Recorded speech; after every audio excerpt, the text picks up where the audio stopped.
Avant de donner la parole, ou pour donner la parole à notre invité, j'aimerais commencer par une petite histoire qui introduit la thématique, une histoire qui est personnelle, qui touche mon cercle familial proche, on va dire, et notamment une discussion que j'avais dernièrement avec une personne donc, de mon cercle familial proche, personne d'un peu plus de 20 ans, qui me disait qu'elle était dépitée de constater à quel point les autres l'influencent, à quel point, selon le groupe où elle se trouve, selon la compagnie dans laquelle elle se trouve, elle a tendance à penser des choses un peu différentes, à avoir des comportements un peu différents, à être donc influençable, et ça l'énervait.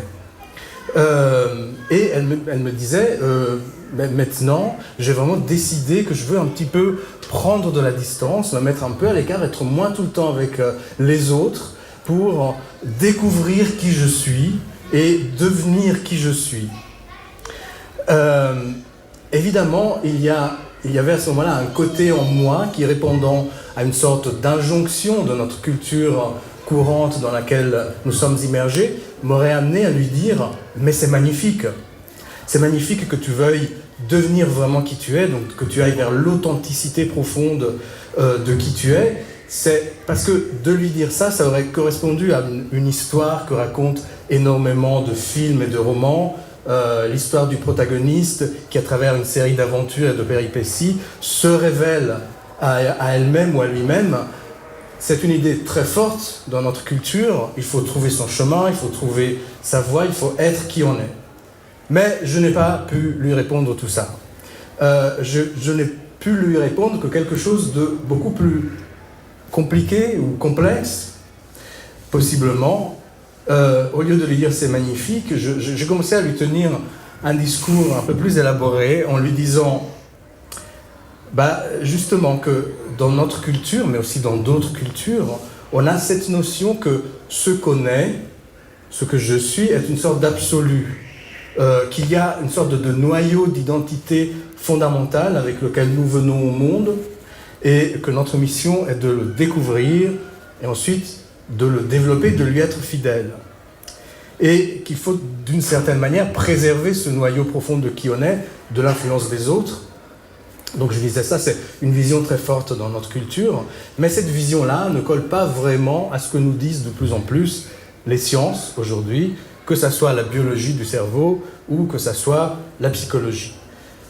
Et la biologie du cerveau et la psychologie montrent au contraire, de plus en plus, qu'on n'est pas grand-chose en termes d'identité, de contenu d'identité lorsqu'on vient au monde, et que les particularités qui font que je suis moi se créent précisément à travers ces influences avec les autres, l'influence réciproque avec les autres, qui parfois, comme le disait cette personne de mon cercle familial proche, peuvent devenir encombrantes. Donc j'essayais de lui expliquer tout ça en disant « mais oui, les interactions avec les autres, ça t'influence, mais ce n'est pas parce que tu as un problème. Ce n'est pas grave, c'est normal, c'est comme ça qu'on fonctionne, c'est comme ça que tout le monde dans notre espèce humaine fonctionne. » Donc là, en face, la personne était un petit peu décontenancée d'abord, que je ne valide pas de manière enthousiaste son discours de « je vais découvrir et devenir qui je suis », mais ensuite, j'ai remarqué que ça a eu malgré tout un effet dédramatisant parce que ça lui disait finalement d'être comme ça ouvert, exposé aux influences des autres, c'est normal, ce n'est pas un drame, c'est comme ça qu'on est et c'est comme ça qu'on devient qui on est dans l'interaction avec les autres. Je raconte cette histoire parce que peut-être la raison principale pour laquelle, au lieu de tenir le discours « c'est magnifique », j'ai tenu ce discours beaucoup plus complexe, c'est parce que, quelque temps auparavant, en octobre 2014, j'avais rencontré Nathalie Müller-Mirza, j'avais lu quelques-uns de ses textes à l'occasion d'un livre qu'elle avait dirigé, co-dirigé et qui paraissait à ce moment-là. Le livre s'appelait « L'intersubjectivité en question ». À cette époque-là, je travaillais pour le journal Le Temps, donc je l'avais rencontré avec les deux co-directrices, co-directeurs, Christiane Moreau et Pascal Roman, pour faire un papier sur ce livre. Livre et rencontre qui justement m'avait introduit à cette vision selon laquelle la personnalité se constitue, se crée véritablement à travers l'interaction. Donc, avec Nathalie Müller-Mirza, on va faire le lien entre ces deux significations possibles de ce titre « Vivre ensemble » de ces mystères de l'UNIL 2018. Bien sûr, le vivre ensemble, le premier auquel on pense aujourd'hui, celui de la diversité culturelle, mais aussi cette facette quelque part plus radicale encore du vivre ensemble, le vivre ensemble qui se passe à l'intérieur de ma psyché, à l'intérieur de mon esprit, parce qu'il n'y a rien quelque part à l'intérieur de moi qui ne soit pas ensemble avec les autres. Donc Nathalie, je vous passe la parole pour commencer votre exposé là-dessus, en commençant vraiment à l'instant zéro de notre vie. Merci Nick, parce qu'effectivement, la question qui a été posée par la personne qui était proche de vous, là, dans votre famille, en fait, elle pose une question qui est au cœur de nous, à la fois en tant qu'enfants, adolescents et adultes, cette tension entre individualité, individualisme, se découvrir, savoir qui on est, et puis cette interdépendance avec les autres. Et peut-être, disons, cette tension-là, ça fait partie d'un champ très important, évidemment, en psychologie, puisque en tant que psychologue, on s'intéresse à la construction de l'individu, à la construction de l'identité. Cette thématique de l'identité, elle est tout à fait au cœur de nos recherches. Et peut-être, j'avais envie, alors pour thématiser à la fois la question qui vous est posée et puis vivre la thématique du vivre ensemble, effectivement, bien montrer qu'à travers un certain nombre de recherches en psychologie du développement, par exemple, on montre la façon dont le petit enfant, tout petit, mais vraiment aux premières minutes de sa naissance, et même certainement bien avant, en fait, se construit et se développe avec les autres. Alors, peut-être juste, je voulais vous montrer comme ça quelques images. Ici, par exemple, d'un psychologue du développement qui s'appelle Trevarton, qui a pris ces photos. Vous voyez, juste 1 heure après la naissance de ce petit enfant. Et on voit combien, à la naissance, véritablement, l'enfant est capable non seulement d'observer, déjà avec les ressources évidemment biologiques qui sont à sa disposition, d'observer et même d'être dans un processus de mimétisme. Il fait un petit peu la même chose. Alors là, avec ces images, on le voit de manière vraiment, ça illustre bien, mais on voit cette capacité de l'enfant tout petit à être avec. Et certains chercheurs parlent d'une danse, d'une chorégraphie que l'enfant et l'adulte réussissent à faire ensemble de manière presque spontanée, comme ça. Mais ce que disent encore d'autres recherches un petit peu dans le même sens, pour illustrer aussi la façon dont le petit enfant est avec et a besoin du soutien non seulement de la personne, mais aussi de ses affects, de sa présence affective. Ici, une recherche bien connue d'un docteur qui s'appelle Edward Tronick, un psychologue du développement aussi, qui a fait cette expérience terrifiante. Vous pouvez la regarder sur Internet, mais j'allais dire, on va presque vous la déconseiller tellement elle est affectivement difficile. Mais c'est une expérience où le professeur demande à une maman d'interagir normalement avec son petit bébé, ici un enfant de 9 mois à peu près. Donc ils interagissent normalement, le bébé est devant sa maman, il sourit, s'amuse, etc. Et tout à coup, la maman prend un visage impassible. Still face. Et à partir de ce moment-là, on voit d'abord le bébé qui s'interroge, on a l'impression qu'il s'interroge, évidemment, on ne peut pas être dans sa tête, mais il s'arrête.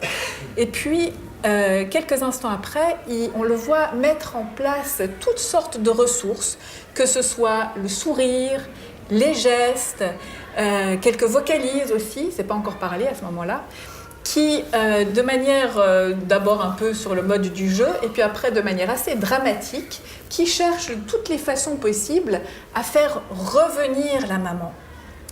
Et c'est un moment assez intense, assez dur. On est tous avec le bébé, on est en train de se dire « mais maman, reviens s'il te plaît ». Et jusqu'à évidemment les pleurs du bébé. Alors, dans cette expérience, tout va bien parce que la maman revient à une conduite normale, affective et tendre à l'égard de son enfant. Mais ça montre bien aussi que dans certaines situations, le drame peut exister lorsque la maman ne revient pas. Donc ce professeur montre bien justement l'importance aussi et les difficultés aussi que peuvent représenter pour un enfant et pour sa construction aussi, le fait que la maman peut être dans une situation de dépression par exemple. Donc là, l'importance d'une personne autre, d'une personne qui apporte toutes sortes de soutiens aussi affectifs, mais pas seulement. Et ce que montrent aussi certaines recherches, c'est combien les adultes apportent aussi dans la construction de l'enfant et de la personne, de l'individu, de l'identité, des objets, des choses qui appartiennent au monde et qui permettent aussi précisément de permettre à l'enfant de rentrer dans ce monde culturel à travers non seulement le langage, ce système symbolique qui permet non seulement la communication mais aussi de construire une compréhension du monde dans son environnement, mais aussi les objets qui sont des objets qui appartiennent à une culture et qui ont une signification, un sens particulier. Et ça permet ainsi à l'enfant d'entrer dans cette culture, d'entrer dans cet environnement et de construire peut-être cette indépendance, cette autonomie vers laquelle aussi l'enfant est amené à aller, à se construire. Une autre petite image ici qui illustre certaines recherches qui montrent combien l'enfant, assez rapidement, et on l'a vu aussi dès les premières heures de son développement, est capable en fait d'interagir. Il n'est pas soumis. Il n'est pas seulement soumis à la dépendance, enfin, il n'est pas seulement dépendant, il n'est pas seulement soumis aux actions des autres, mais il agit, il interagit, il apporte des choses. Et là, progressivement, par exemple, dans ces petits jeux du coucou avec une marionnette, les parents jouent souvent avec les enfants comme ça, et progressivement, on voit l'enfant qui, d'un statut, d'un rôle un peu passif, disons, d'être joué avec, là, il commence à jouer lui, à proposer, à interagir et à faire des propositions lui-même.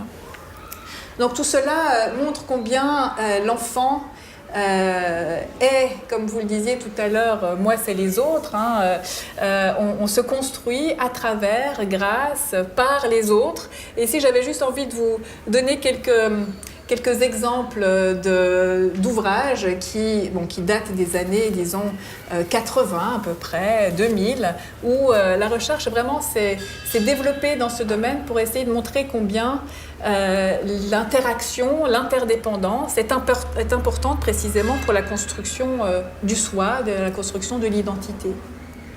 Avec des auteurs comme par exemple Jérôme Brunner, qu'on verra encore tout à l'heure. Jérôme Brunner, qui est un psychologue du développement américain qui vient de mourir à pratiquement 100 ans, il avait 101 ans, et qui propose une perspective justement à la fois qui montre l'importance de l'interaction et qui montre aussi cette façon dont la personne se construit dans une culture, à travers et par la culture. Ici, souvent, on cite aussi, dans ce domaine de recherche, on cite un auteur un peu ancien, Lev Vygotsky, qui montre aussi bien à travers ses recherches combien le nourrisson, le bébé, l'enfant est un être social, un être de culture, dans au plus haut degré, comme il le dit ici. Donc voilà quelques éléments qui montrent à travers la recherche combien la question de l'interaction est importante. Et ce que j'aimerais peut-être encore préciser ici, c'est que ces auteurs ne disent pas que les interactions qui permettent le développement doivent être des interactions uniquement de soutien affectif où on est avec. D'autres recherches montrent combien aussi, précisément, l'interaction, mais un peu conflictuelle ou en tension, en tous les cas, quand il y a quelque chose de l'ordre du désaccord, peuvent être aussi constructives et permettre le développement de la pensée et le développement aussi dans le cadre, par exemple, de l'éducation, de l'apprentissage. Tout à l'heure, Camille parlait de ce livre que nous avons coédité là, autour de l'argumentation. L'argumentation, c'est un de ces lieux dans la conversation où souvent il y a du non, il y a du conflit, et où ce conflit, c'est ce qu'on essaye de montrer, permet de construire de la connaissance. Et là, je cite un psychologue social, Moscovici, bien connu aussi, qui montre dans d'autres contextes encore combien la discorde, le conflit, l'interaction, mais toujours, non pas sur le mode de la relation, mais sur le mode du contenu, peuvent être constructifs et développementaux. Voilà pour ce petit panorama très rapide, mais qui montre bien combien la pensée, l'individu se construit à travers et par les autres dans l'interaction. Bien, on était là dans la petite enfance, on était là dans des relations très, très interpersonnelles, très intimes. On va essayer dans la suite de cette conversation d'élargir pour joindre vraiment ces deux éléments du vivre ensemble, le nourrisson et les parents, oui, et puis le vivre ensemble en société. Parce que qu'est-ce qui se passe si on élargit cette perspective-là, si on élargit cette manière de voir les choses du plan des relations nourrisson-parents au plan social? Il se passe toute une série de choses, dont une qui me paraît assez troublante, et qui est que, dans un sens, du coup, on se dit, mais je comprends dans le fond les arguments profonds des adversaires de vivre ensemble.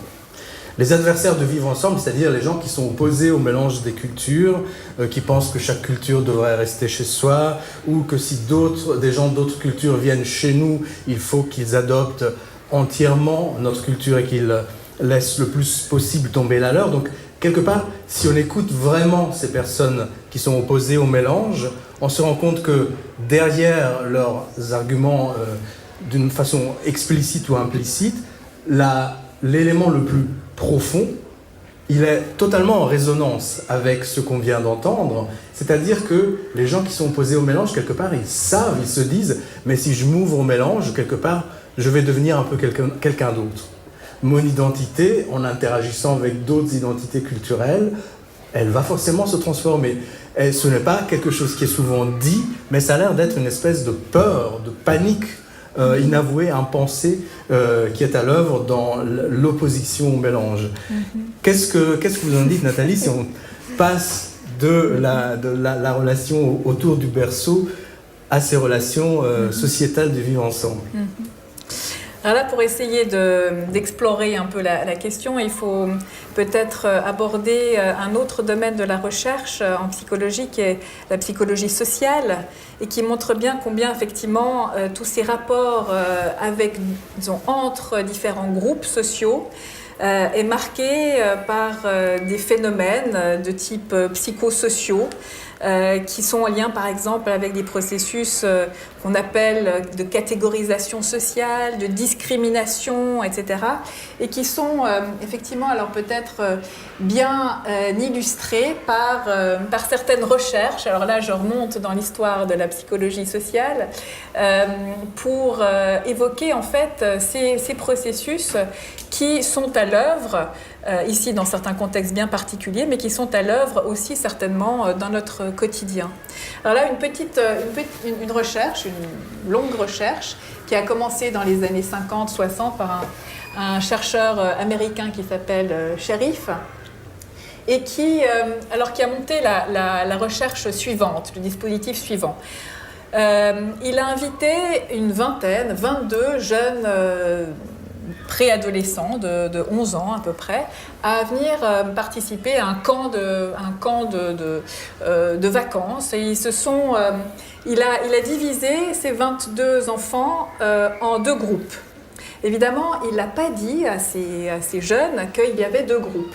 Donc chacun de ces groupes, d'une dizaine d'enfants chaque fois, dans cette magnifique nature, ont commencé à construire des activités, à mettre en place des processus de socialisation, d'amitié, etc. Et puis, à un moment donné, chacun des groupes a su que l'autre groupe existait. Et bon, évidemment, il y a les chercheurs là qui ont fait en sorte que les choses commencent un petit peu à mousser, on va dire. Et à un moment donné, les deux groupes, attendez, c'est encore avant, les deux groupes sont entrés dans des processus de confrontation assez agressive avec des batailles rangées. Enfin, il y a eu toutes sortes d'activités qui ont montré combien ces deux groupes, sachant l'existence de l'autre, ont voulu en fait montrer qu'ils étaient les meilleurs, etc. Alors évidemment, les chercheurs avaient mis aussi en place des activités de confrontation, mais cette situation vraiment de conflit n'a eu de cesse finalement ils en sont arrivés, ça a été vraiment assez violent, et le seul événement qui a réussi à diminuer un petit peu la pression de ce conflit intergroupe, ça a été de collaborer à un objectif commun qui était le fait qu'à un moment donné, les deux groupes n'avaient plus d'eau. Il y a eu un problème avec le camion-citerne qui devait arriver au camp. Et pour pouvoir faire en sorte que le camion-citerne arrive jusqu'au camp, eh bien, ils ont dû se mettre ensemble, collaborer donc, pour obtenir un résultat qui était important pour les deux groupes. Donc ça a été un moment fort. Ils ont même, tout à la fin, voulu même être photographiés tous ensemble. Mais ce que montre bien cette recherche avec d'autres, c'est à la fois cette rapidité du conflit intergroupe dès lors qu'on sait qu'il y a quelqu'un d'autre, un autre groupe qui existe, qu'on va considérer comme un autre groupe. Et puis, ce qui est bien montré aussi à travers cette recherche, c'est l'importance de l'objectif, du but supraordonné, qui montre que c'est presque une des façons, en tous les cas, de résoudre le problème. Mais ces tensions intergroupes, on les voit apparaître tout au long de notre propre quotidien. Ici, j'avais juste envie de rappeler une petite étude qui avait été réalisée il y a quelques années de cela sur l'apprentissage de l'allemand en Suisse romande. Alors peut-être que les personnes ici présentes qui ont appris l'allemand en tant que Suisse romand ont des expériences de l'intérieur, mais souvent c'est un apprentissage qui se fait de manière assez compliquée, difficile. Et dans le cadre de cette étude, on a montré que c'est un petit peu comme s'il y avait des représentations sur l'Allemagne, mais aussi sur la Suisse allemande, qui jouaient un rôle dans la motivation, dans l'envie d'apprendre l'allemand. Et ici, on a étendu la recherche à certaines régions de Suisse, où les jeunes étaient invités à écrire un petit texte sur une autre région où on parle l'allemand. Et là, les jeunes de Sierre et de Sion ont écrit des petits textes sur le Haut-Valais. On voit assez rapidement dans ces petits textes la façon justement dont ces représentations se développent à travers la langue, mais aussi à travers les gens qui parlent cette langue. Et il y a toutes sortes de ces processus psychosociaux qui entrent en jeu et qui jouent alors malheureusement aussi un rôle certainement dans l'éducation, dans l'apprentissage, même de connaissances, d'objets qu'on a l'impression qu'ils n'ont rien à voir avec tout cela. Alors les psychologues sociaux ont développé des concepts, je ne vais pas rentrer mais le processus de catégorisation sociale, le biais pro-endogroupe qui fait qu'on a plutôt envie de favoriser les membres de son propre groupe et de montrer qu'il y a une grande distance à l'égard des membres d'un autre groupe, alors même qu'objectivement, cette distance n'est peut-être pas forcément très importante. Et tout cela pour se construire et pour construire aussi une valorisation de son appartenance à un groupe, qui est évidemment tout à fait importante aussi dans le développement. Alors, c'est le moment d'introduire un autre facteur de complexité dans le mix, qui est celui des émotions, qui était présente sans être nommée jusque-là dans tout ce qui a été dit. C'est vrai que ce qui fait obstacle, ce qui s'oppose au vivre ensemble dans des expériences de psychologie sociale comme celle-là, ce qui met ces groupes en opposition se manifeste, la manière dont ça s'incarne dans le vécu des gens qui participent, ça se manifeste sur le terrain des émotions. avant tout. Après, on peut rationaliser, on peut trouver toutes sortes de formules qui traduisent en faits hypothétiques et en concepts quelque chose qui, à la base, est ressenti sur le terrain des émotions. Donc, les émotions, d'une manière ou d'une autre, il faut en tenir compte lorsque on s'engage sur cette question de vivre ensemble. On est obligé, par l'évidence, de s'engager avec elles, de dialoguer avec elles, de les confronter. Il apparaît évident qu'on ne peut pas combattre le racisme, la xénophobie, l'intolérance seulement par des interdictions légales et seulement par des faits, même des faits prouvés, et par des argumentations rationnelles. Il faut s'engager sur le terrain des émotions. C'est une nécessité, mais c'est une nécessité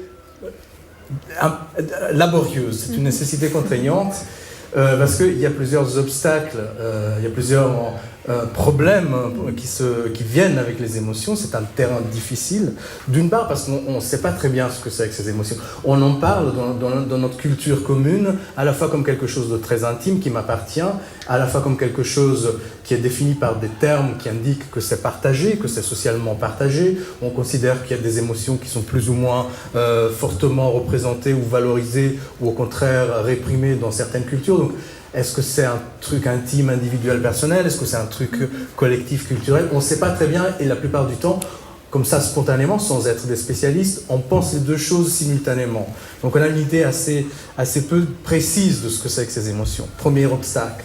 Deuxième obstacle, évident, les émotions, c'est forcément un terrain miné, c'est difficilement contrôlable.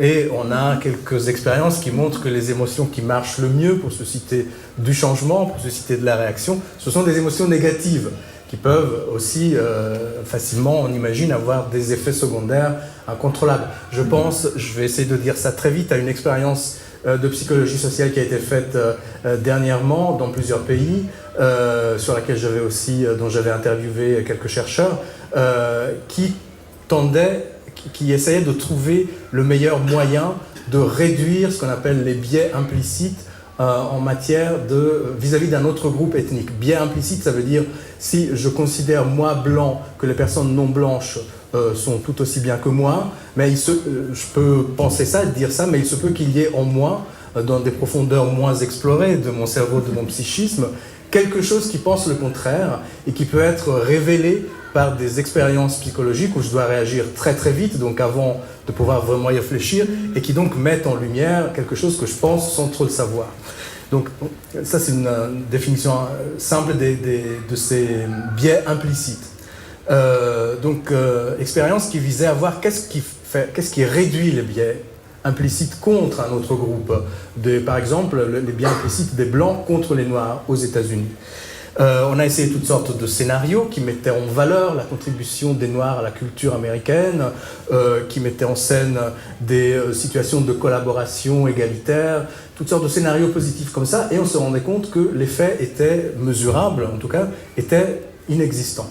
Tout à coup, on tombe sur un scénario qui réduit, lui, les biais implicites, et qui était un scénario où on raconte à le sujet d'expérience, qui est une personne blanche, on lui raconte une histoire où une personne blanche comme elle a un comportement abusif vis-à-vis d'une personne noire, ou un scénario où on est dans une situation post-apocalyptique et tous ses alliés sont noirs et tous ses ennemis sont blancs. Donc on rend méchant la figure de la personne blanche face au sujet d'expérience, et on mesure juste après, on mesure ces biais implicites, et là on voit qu'ils se sont réduits. Donc des émotions négatives sur son propre groupe semblent être la meilleure manière de réduire les préjugés contre l'autre groupe, selon cette expérience-là.